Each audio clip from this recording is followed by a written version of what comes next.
Nah sekarang gini, saya jelaskan. Yang dimaksud apa? Najis. Jadi najis itu kan ada jenisnya, ada maksudnya.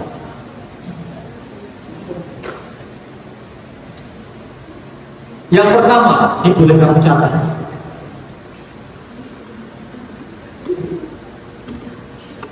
Yang pertama, coba sebelumnya saya flashback dulu. Jadi yang dimaksud apa suci dari najis itu adalah najis yang tidak bisa diampuni atau tidak bisa dimaklumi, ya.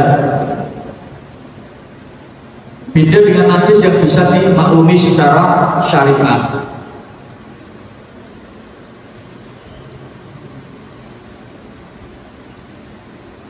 Jenis najis ada 4. Jenis najis ada 4. Yang pertama,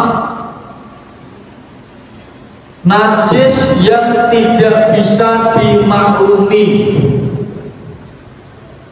ya yukfa anhu, yaitu najis yang tidak bisa dimaklumi menurut syariat, baik menempel di baju atau di dalam air.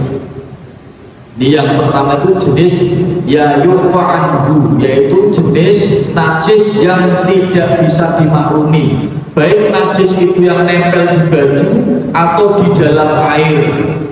Contohnya seperti apa? Yaitu kotoran manusia, kotoran orang, itu tidak bisa dimaklumi, tidak bisa dimaklumi najisnya. Baik ketika kotoran orang itu nempel di badan, di baju, atau di dalam air. Ya loh, sampean misalnya muson baru makan pecel, suambeli pedesen, kan mules langsungan, mules lari ke WC kamar mandi, wah, urung sempet dodok, di akhirnya wis teletrek sih, teletrek, doni perang biar mandi misalnya.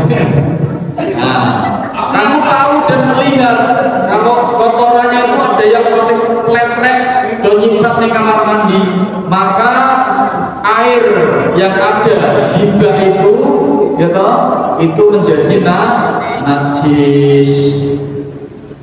Menjadi najis karena baknya tidak satu tulang, baknya kecil, ya. Nah, pada najis yang pertama ini itu tidak bisa dimaklumi karena kotoran yang nyemplung ke dalam air atau nempel di baju atau badan itu jumlahnya banyak dan jelas bisa dilihat, ya. Misalnya gini, misalnya dengarkan, ada orang nyembelih sapi, gitu. Misalnya besok bodoh besar kan nyembelih sapi. Nah, awalnya tuh ada kubangan dari air hujan, belum tersentuh tangan, lebar, luas, kubangan ini luas, seruangan ini misalnya, itu kan suci. Ya loh, masih suci karena air hujan. Lah, karena orang yang nyembelih sapi itu mau ke sungai jauh, terus akhirnya dia jeruannya dikumbah di kubangan itu. Waduh, bedel-bedel jumlahnya banyak kalau jeruannya itu kotoran-kotoran di dalam jeruan itu yang perlu musuh. Nek perut sapi kan begini, dibelehkan terus mandile metu kabeh.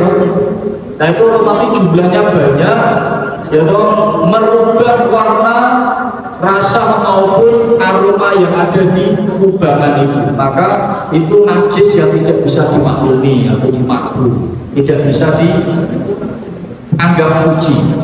Itu yang pertama. Yang kedua, najis yang dapat dimaklumi menurut syariat. Najis yang dapat dimaklumi menurut syariat, baik di baju ataupun di pakaian, ya, baik di badan maupun di pakaian, di baju maksudnya.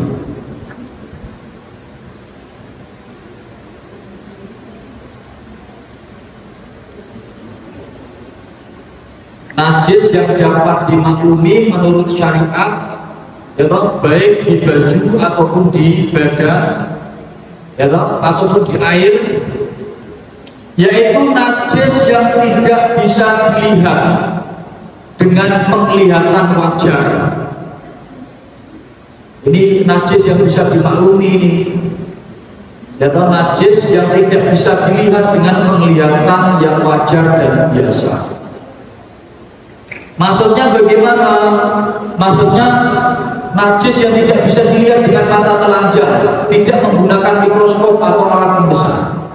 Ya toh? Contoh misalnya, contoh, ya toh, kamu kena cipratan air kencing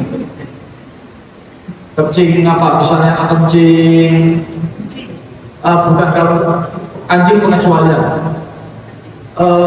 kucing, ya loh, di bajumu saat tetes, ya loh, tidak terlihat kan ada kucing kencing di sebelahmu, kamu sepertinya kena cipratan tapi tidak bisa terlihat. Nah, itu termasuk najis yang dimaklumi karena jumlahnya itu sangat sedikit.